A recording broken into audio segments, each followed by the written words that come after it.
Hello students, welcome to the third video of this chapter life processes, जिसमें हम लोग बात करने वाले हैं न्यूट्रिशन की। इस वीडियो में हमने पिछले वीडियोस में देखा था कि लिविंग ऑर्गेनिज्म की इंडिकेशन क्या है कि वो लिविंग है या डेड है। तो हमने देखा था कि मॉलिक्यूलर मूवमेंट्स होना ज़रूरी है, और मॉलिक्यूलर मूवमेंट्स हमको ज़रूरी है to maintain our life, to grow and develop ना। उसमें हमने 4 लाइफ प्रोसेसेस देखे थे जो जीने के लिए बहुत ज़रूरी है। कौन से प्रोसेसेस हमने देखा था? न्यूट्रिशन, उसके बाद रेस्पिरेशन, ट्रांसपोर्टेशन एंड एक्सक्रीशन। ये सब हमने शॉर्ट में देखा था पिछले वीडियो में। हमने सिर्फ देखा था कि ये 4 प्रोसेसेस हैं। ये 4 प्रोसेसेस क्या है, डिटेल में हमारी बॉडी में कैसे काम करते हैं, ये सब तो हम आने वाले 10 वीडियोस 12 वीडियोस में देखने वाले हैं। इस वीडियो में हम लोग शुरू करने वाले हैं फर्स्ट लाइफ प्रोसेस की, जहां से सारी कहानी शुरू होती है, वो है न्यूट्रिशन की। न्यूट्रिशन हमने पिछले वीडियो में देखा था कि it is the intake of energy, because life requires energy to move molecules from here and there. It also requires molecules to grow. Now when I was small and now I'm grown, so I'm basically accumulating materials. So वो कहाँ से आएगा? Raw materials के तौर पे आएगा in the form of nutrition. So इस video में हम लोग बात कर रहे हैं न्यूट्रिशन की, जिसमें हम लोग इन स्पेसिफिक बात करने वाले हैं ऑटोट्रॉफ्स की। बट इस वाले स्लाइड में हम लोग इंट्रोडक्शन के तौर पे लेने वाले हैं कि न्यूट्रिशन क्या है, फिर से एक बार देख ही लेते हैं। बट आई होप जो भी लोग बैठे हुए हैं इस वीडियो को देखते हुए वो लोग बुक पेन लेके बैठेंगे, और जो लॉन्ग वीडियोस में बनाने वाला हूँ और लॉन्ग वीडियो सीरीज भी मैं जो बनाने वाला हूँ, प्लेलिस्ट बनाने वाला हूँ, वो आप सिंसियरली बुक पेन लेके नोट्स बनाते हुए लिखेंगे। अदरवाइज आपको लगेगा कि कितने बड़े बड़े वीडियोज हैं। So yes, these are not revision videos, these are not those videos in the YouTube channel जो एक घंटे में पूरा चैप्टर कंप्लीट करते नहीं। मैं फ्रैंकली बोलता हूं कि मेरे वीडियोस को 4, 4.5, 5 घंटे लगेंगे पूरे चैप्टर को। सो उतना टाइम देना पड़ेगा, और उतने टाइम में ही सारे चीज़ें छोटी छोटी कवर होगी, सारे क्वेश्चंस कवर होंगे, और आप एग्जाम देने के लिए पूरे कॉन्फिडेंट होंगे। तो चलो, cycling, talking, even sleeping requires energy. क्यों एनर्जी लगती है, या मॉलिक्यूल्स क्यों लगते हैं? साइकिलिंग के लिए एनर्जी लगती है, वो तो हम समझते ही हैं, because we want to do work and that is where we require the energy. Talking also requires energy. मैं खा पी के आऊंगा तभी मैं लेक्चर रिकॉर्ड कर पाऊंगा। बट स्लीपिंग के लिए क्यों एनर्जी चाहिए? I might as will be dead, है ना? So you are not dead, lot of things are going on. Your heart is doing work, your heart is pumping, transporting things from here and there, so that requires energy. Your cells are constantly working, repairing, fighting viruses etcetera etcetera. तो उस सब के लिए भी हमको energy और molecules की जरूरत पड़ती है, और नई नई मॉलिक्यूल्स हमको बनाने ही पड़ते हैं, बिकॉज रिपेयरिंग का काम सेल डिवीजन का होता है। तो कुछ वेस्ट निकलता है और कुछ नए मटेरियल से नए सेल्स बनते हैं।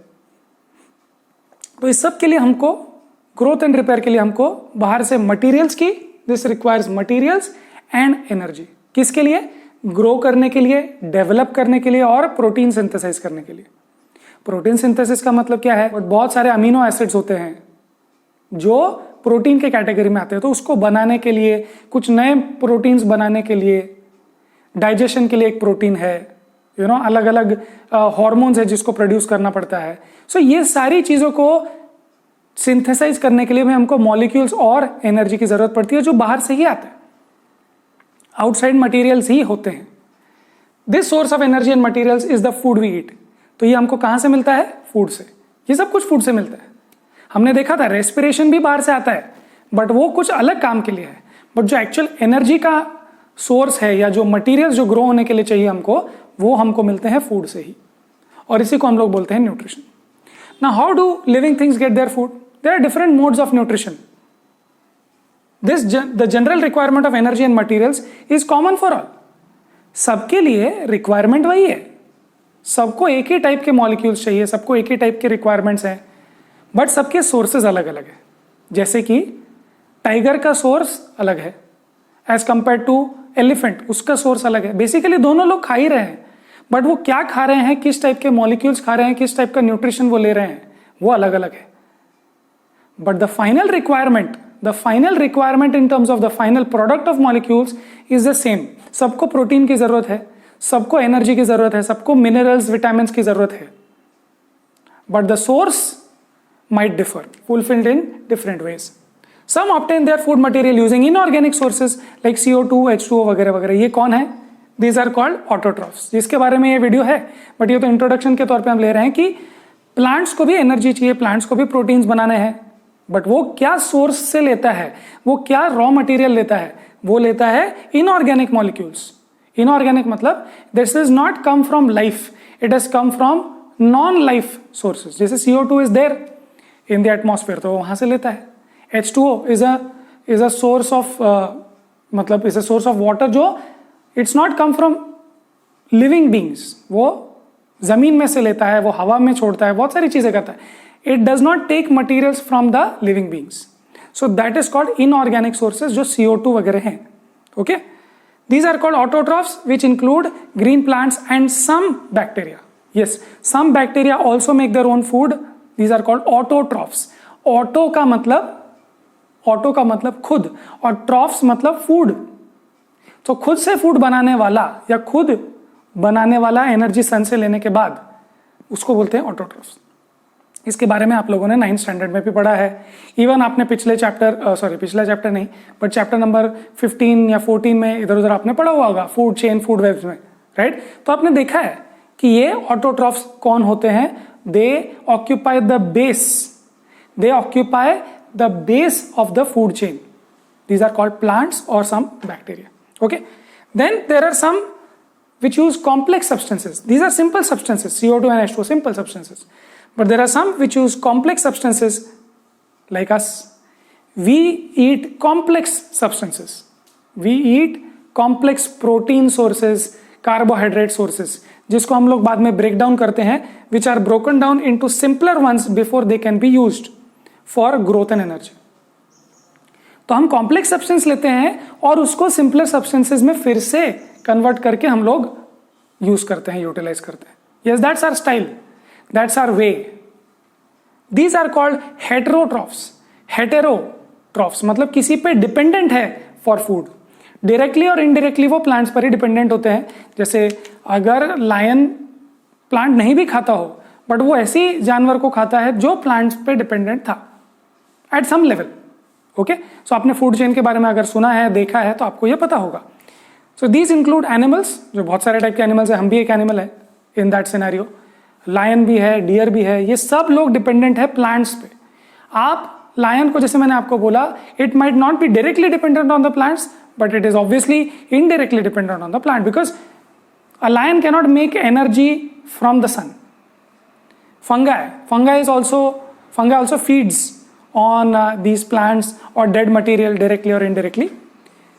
Now these animals and fungi use biocatalysts which are called enzymes.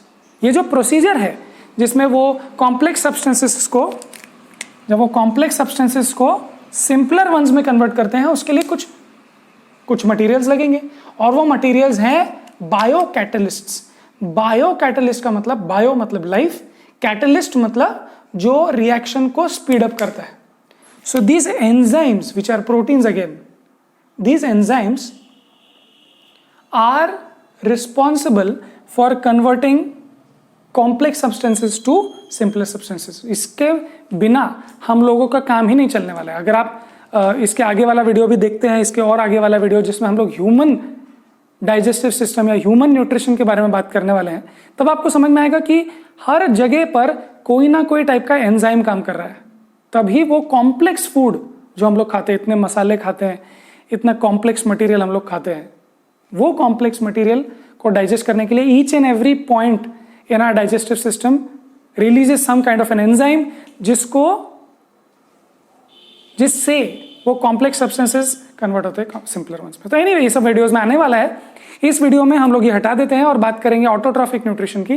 तो चलो इसको हटा देते हैं, मिलते हैं नेक्स्ट स्लाइड में। Right, so now let's talk about autotrophic nutrition. In autotrophic nutrition, carbon and energy requirements are fulfilled by photosynthesis. Yes, you know this, you knew this always. कि plants generally, और जैसे हमने देखा, some bacteria also make their own food, but carbon and energy requirements जो वो लेते हैं बाहर से, that process is called photosynthesis. Photo का मतलब है light और synthesis का मतलब है जो भी हम लोग synthesize करने वाले हैं, जो कि हम देखने वाले हैं अभी। So CO2 and H2O are converted into carbohydrates. CO2 and H2O, वो CO2 और H2O कहाँ से लेते हैं, कैसे लेते हैं, वो तो हम आने वाले स्लाइड में देखेंगे. But CO2 and H2O are the raw materials which are converted into carbohydrates in the presence of two things, sunlight and chlorophyll.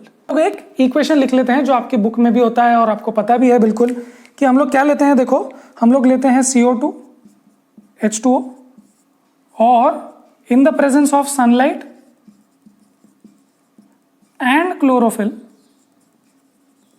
हम लोग कन्वर्ट करते हैं इसको C6H12O6 प्लस, और जो निकलता है जिसमें आप CO2 और H2O लेते हो जिसको आप कन्वर्ट करते हो कार्बोहाइड्रेट्स में, and some oxygen is released and actually some water is also released. अगर आप इसको बैलेंस करते हो तो आपको नंबर्स आएंगे जो आपकी बुक में दिया हुआ है. So you should know the balancing also of this equation. So थोड़ा सा पानी भी रिलीज होता है. सो थोड़ा पानी लेते हैं और थोड़ा पानी रिलीज हो जाता है. बट अगर आप उसको मैथमेटिकली बैलेंस आउट करो तो यहाँ पे वाटर लिखा नहीं तो भी चलता है.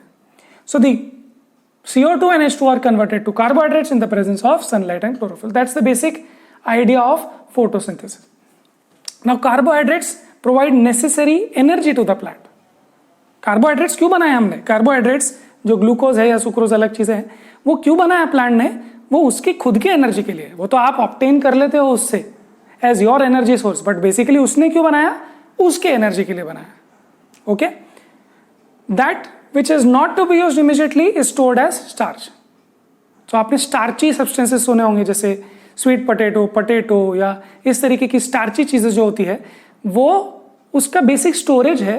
जब उसको यूज नहीं करना होता है इमीडिएटली तो वो उसको as a starch use store कर लेता है, जो कि कार्बोहाइड्रेट का ही फॉर्म है, which is a store house of energy for emergency. कभी बाद में यूज करना रहेगा तो उसके लिए वो स्टोर करके रखता है. वो हम यूज कर लेते हैं वो अलग बात है, बट वो प्लांट के इमरजेंसी के लिए बाद में रहता है. Similar thing happens in humans also. तो जब ह्यूमंस खाते हैं खाना और अगर हम इमीडिएटली यूज नहीं कर रहे हैं, सो उसको हम लोग स्टोर कर लेते हैं in the form of glycogen which later converts to fatty acids and stuff. But plants में भी ऐसा होता है कि जो चीज जल्दी यूज नहीं करनी है उसको स्टोर करके रखो, और ह्यूमंस में भी होता है जो चीज जल्दी यूज नहीं करनी है उसको ग्लाइकोजन की तरह स्टोर करके रख लो. Now what are the events which occur during photosynthesis? तो हमको ये दिख रहा है फोटोसिंथेसिस का रिएक्शन जिसमें CO2 और H2O मिलके कार्बोहाइड्रेट्स एंड ऑक्सीजन बनाते हैं. यही तो ऑक्सीजन होता है जिसके लिए हम प्लांट्स को इतना वैल्यू करते हैं. They increase the oxygen content in the air. Now what are the events occurring during photosynthesis? Now sunlight और क्लोरोफिल का रोल क्या है इसमें वो हम समझेंगे. The absorption of light energy by chlorophyll. So chlorophyll क्या है? क्लोरोफिल प्लांट में होता है, लीव्स में होता है, उसके सेल में होता है, जो लाइट एनर्जी एब्जॉर्ब करता है. That's the first step. उसके बाद वो लाइट एनर्जी को कन्वर्ट करता है केमिकल एनर्जी में, और वो केमिकल एनर्जी से करना क्या है? एनर्जी से ये करना है कि ये जो वाटर मॉलिक्यूल है उसको वो कन्वर्ट करता है हाइड्रोजन और ऑक्सीजन में. आप सोचो, ये हाइड्रोजन अगर यहां से कार्बन के साथ और ऑक्सीजन के साथ आ चुका है तो आप सोचो कैसे हुआ होगा. यहां से हाइड्रोजन स्प्लिट हुआ होगा और फिर इसके साथ जुड़ा होगा, कुछ तो रिएक्शंस हुए होंगे और फिर ये कार्बोहाइड्रेट बना होगा. सो सबसे पहले क्या हुआ? लाइट एनर्जी एब्जॉर्ब की. ओके, एनर्जी क्यों चाहिए हमने देखा. एनर्जी चाहिए मूवमेंट्स ऑफ मॉलिक्यूल्स के लिए. तो क्या मॉलिक्यूलर मूवमेंट हो रहा है? पहले तो हम इसको तोड़ रहे हैं, हाइड्रोजन और ऑक्सीजन में कन्वर्ट कर रहे हैं, और उसके बाद reduction of CO2 into carbohydrates. तो हमने जो इसको ब्रेक किया वो यहां से हाइड्रोजन इसमें जुड़ जाता है, इसको बोलते हैं रिडक्शन ऑफ कार्बन डाइऑक्साइड. आपको पता है, आपने केमिस्ट्री के चैप्टर्स में पढ़ा है, रिडक्शन का मतलब होता है addition of hydrogen to something. So अगर आपने CO2 को हाइड्रोजन ऐड कर दिया तो CO2 रिड्यूस हो गया, और रिड्यूस होने के बाद फिर ये बन गया. ये केमिकल फॉर्मूला है उसका. तो ये स्टेप्स हुए हैं. फिर से एक बार जल्दी से रिवाइज करते हैं क्या था ये. फोटोसिंथेसिस करते हैं ऑटोट्रॉफ्स, जिसमें वो बाहर से CO2 और H2O लेते हैं. क्यों लेते हैं? क्योंकि उनको चाहिए एनर्जी सोर्स. एनर्जी सोर्स क्या है? कार्बोहाइड्रेट्स. अगर वो कार्बोहाइड्रेट्स अभी यूज करने हैं तो ठीक है, अगर उसको स्टोर करना है फॉर लेटर तो वो स्टार्च के फॉर्म में स्टोर होता है. ह्यूमंस में भी ऐसे ही होता है, ग्लाइकोजन के फॉर्म में स्टोर हो जाता है. फिर हम लोग सनलाइट एंड क्लोरोफिल की भी बात कर रहे थे, क्योंकि ये कन्वर्जन के लिए सनलाइट और क्लोरोफिल चाहिए. तो 3 स्टेप्स कौन से हुए बताओ जल्दी से. 3 स्टेप्स हुए. पहले तो हम लोग, या जो प्लांट्स है उसमें जो क्लोरोफिल है वो सनलाइट एब्जॉर्ब करता है. ओके कर लिया। उसके बाद वो जो एनर्जी है उसको लाइट एनर्जी को कन्वर्ट करता है केमिकल एनर्जी में, जिससे हम लोग हाइड्रोजन और ऑक्सीजन के स्प्लिटिंग करते हैं वाटर मॉलिक्यूल से। एक बार वो स्प्लिटिंग हो गई तो हम लोग CO2 को रिड्यूस करते हैं टू मेक ये। See don't think that this is not reduction sir, this is तो इंक्रीज हुआ है कुछ, तो रिडक्शन कैसे? We are not talking about reduction in that sense, we are talking about redox reactions, जहां रिडक्शन और oxidation reactions होते हैं। रिडक्शन का मीनिंग होता है हाइड्रोजन का मॉलिक्यूल या एटम लेना, तो इसने अगर हाइड्रोजन ले लिया और ये बन गया तो उसका हो गया रिडक्शन। क्लियर? अभी इसको हम लोग हटा देते हैं और हम लोग देखेंगे कि ये मटेरियल्स आ कैसे रहे हैं और ये सब कहाँ है, क्लोरोफिल कहाँ है, ये मटेरियल जो है ये वाटर कहाँ से आया, ये CO2 कहाँ से आया, ये सब हम लोग देखने वाले हैं इस स्लाइड को हटाने के बाद। तो मिलते हैं नेक्स्ट स्लाइड। एक चीज जो मैंने पिछले स्लाइड में लिखी थी बट बताना भूल गया, वो ये कि all these steps are not necessarily done immediately one after the other. ऐसा डेजर्ट प्लांट्स के साथ फॉर एग्जाम्पल होता है, जिसमें डेजर्ट प्लांट्स रात को CO2 ले लेते हैं, एक इंटरमीडिएट बना लेते हैं और वो इंटरमीडिएट पे अगले दिन जब सुबह जब सनलाइट आती है तब उस पर वो काम होता है। So that is done by the desert plant. So जैसे हमने देखा वो तीनों स्टेप्स होना लाइन से जरूरी नहीं है, बट हमको फोटोसिंथेसिस में जो जो चीजें चाहिए और जो जो स्टेप्स है तो वो कैसे होने वाले स्टेप्स वो हम देखने वाले हैं अभी। तो अगर आप देखते हैं cross section of a leaf, वो दिखाता है some cells which have green dots. तो हमने देखा था फर्स्ट स्टेप जिसमें chlorophyll absorbs the sun's energy in the form of light energy. तो ये क्लोरोफिल कहां पर है? लीव्स में है। तो अगर आप लीफ का क्रॉस सेक्शन अगर आप देखोगे तो आपको दिखेगा वहां पर कि कुछ सेल्स में ग्रीन डॉट्स है। Now what are these green dots? These are cell organelles which are called chloroplasts, जिसके बारे में आप लोगों ने 9th स्टैंडर्ड के बायोलॉजी चैप्टर्स में पढ़ा हुआ है। Cell the fundamental unit of life. तो वो जो ग्रीन कलर जिससे आ रहा है सेल्स में वो है एक सेल ऑर्गेनल जिसका नाम क्लोरोप्लास्ट उसकी वजह से, और उसके अंदर जो मटेरियल होता है उसको बोलते हैं क्लोरोफिल। एक स्टैक्स के जैसा होता है, वो भी वीडियोस बनाए हैं, आप वो चाहो तो एक बार रिवाइज करने के लिए वो वीडियोस देख सकते हो। नाउ ये तो बात करनी हमने फर्स्ट रिक्वायरमेंट की, वो है क्लोरोफिल। ऑफ कोर्स सन की रिक्वायरमेंट जो है वो तो आप समझ रहे हो कि सन तो डायरेक्ट एनर्जी देता ही है। तो sun is done, chlorophyll is done. Now what is next? Next is CO2। Yes, अब CO2 कैसे आने वाला है? तो CO2 आता है through this tiny pores which are called in plural form stomata. तो stomata are these openings on the surface of the leaves, जिसके बारे में आप लोगों ने 9th स्टैंडर्ड में पढ़ा है। अब ये स्टोमेटा से लार्ज स्केल गैसियस एक्सचेंज होता है for photosynthesis, but exchange happens also through stem and roots as well. But anyway, हम लोग फोटोसिंथेसिस की जो बात कर रहे हैं वहां पर लीव्स में होते हैं दीज स्टोमेटा। तो हमने बात किसकी कर ली? अभी हमने बात कर ली क्लोरोफिल की जो लीव्स में ऑलरेडी होता है। हमने बात की CO2 की जो स्टोमेटा के थ्रू आता है। बट इसमें एक एक्स्ट्रा पॉइंट भी दिया हुआ है आपको, वो ये कि स्टोमेटा क्योंकि ओपनिंग्स हैं, वो ओपनिंग्स के थ्रू बहुत सारा वाटर लॉस भी होता है प्लांट्स को। So to avoid water loss when CO2 is not required, देखो CO2 नहीं चाहिए होगा तो वो पोर्स क्लोज करने की भी सुविधा है। तो हम जब पोर्स क्लोज कर देंगे, CO2 नहीं चाहिए होगा तब हम वाटर लॉस भी अवॉइड कर सकते हैं as plants. So to avoid huge losses of water through stomata, plant closes the pores. अब वो कैसे क्लोज होगा? So these pores are surrounded by these cells called guard cells. So these guard cells, when they swell up, when they absorb water, they swell up. वो जब swell होते हैं तो वो pores open हो जाते हैं, और जब वो water छोड़ देते हैं वो guard cells, जब वो shrink हो जाते हैं तो वो close अपने आप हो जाते हैं वो pores.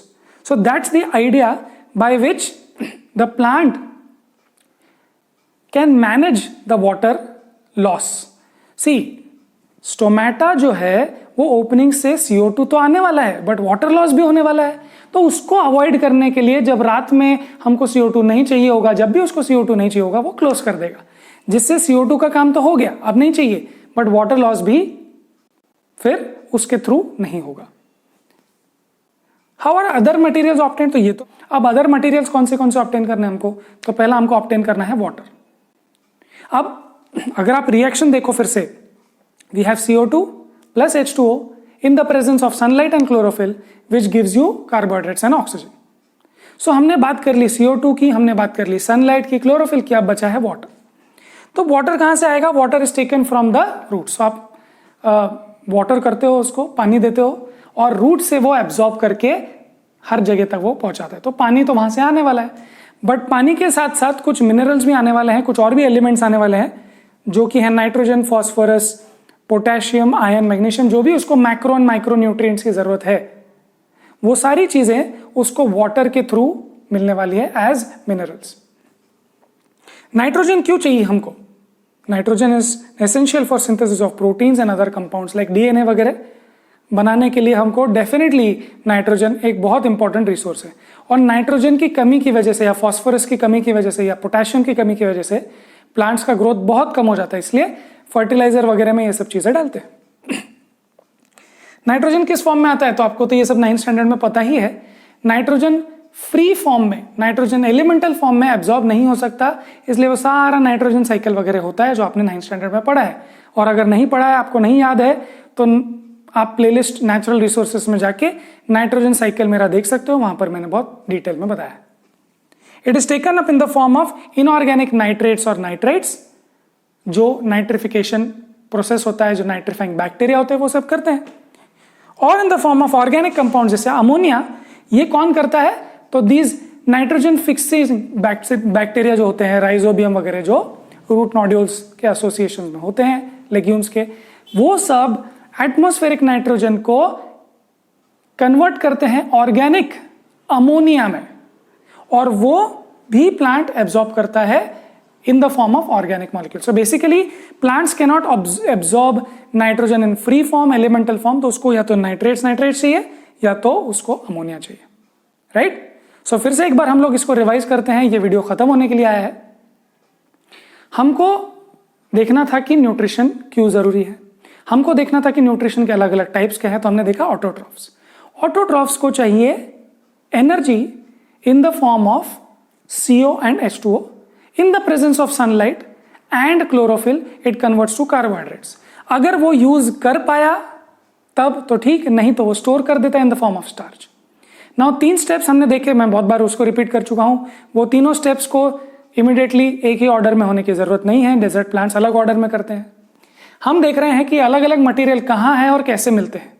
सो क्लोरोप्लास्ट तो होता है सेल्स में in the form of this green dots in the cell organelles called chloroplast. फिर हमको CO2 कैसे मिलता है? CO2 मिलता है स्टोमेटा से, जो वो लेता है through the pores. Now this pores also are a site of water loss, तो जब CO2 नहीं चाहिए होगा तो वो पोर्स को क्लोज कर देंगे, उसमें पानी भर दिया तो वो पोर्स खुल जाते हैं, गार्ड सेल्स, और जब अगर पानी निकाल दिया गार्ड सेल्स में से तो वो पोर्स अपने आप क्लोज हो जाते हैं। तो इस तरीके से हम लोग CO2 एंड वाटर मैनेज कर सकते हैं। सो हमने क्लोरोप्लास्ट देख लिया, CO2 देख लिया, बाकी मटेरियल कैसे मिलता है? तो बाकी बचा वाटर। वाटर मिलता है रूट्स में से फ्रॉम द सॉइल, और बाकी मिनरल्स भी मिलते हैं। नाइट्रोजन क्यों चाहिए? To synthesize proteins and other molecules.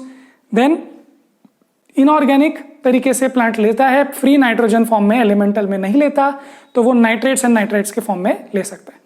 और उसके बाद वो और एक तरीके से ले सकता है, वो है ऑर्गेनिक मॉलिक्यूल्स, जो है अमोनिया, जो करते हैं नाइट्रोजन फिक्सिंग बैक्टीरिया। अब लास्ट में हम लोग एक ये 3 क्वेश्चंस कर लेते हैं जो इस ही वीडियो से रिलेटेड हैं। Question number 2 says where do plants get each of the raw materials required for photosynthesis?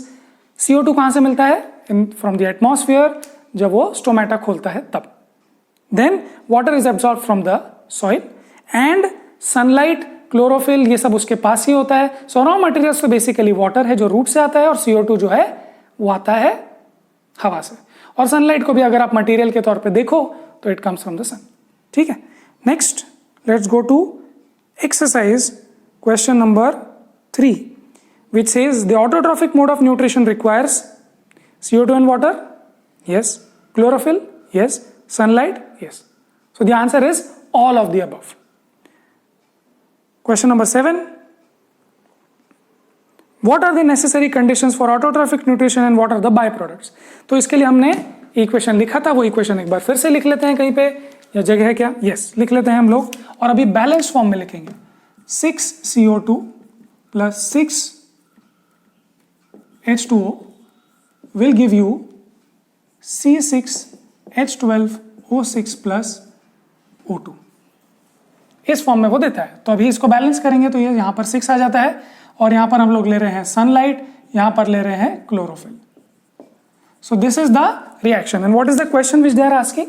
They are asking कि what are the necessary conditions. तो यही है नेसेसरी कंडीशंस, हमको ये सारे मटेरियल्स चाहिए, सनलाइट की जरूरत है, क्लोरोफिल की जरूरत है, और ये सब के लिए आपने बुक में देखे अगर आप, तो ये सारे एक्टिविटीज के तौर पे दिया हुआ है जो आप शायद लैब्स में कर सकते हो या फिर आप वीडियोस देख सकते हो।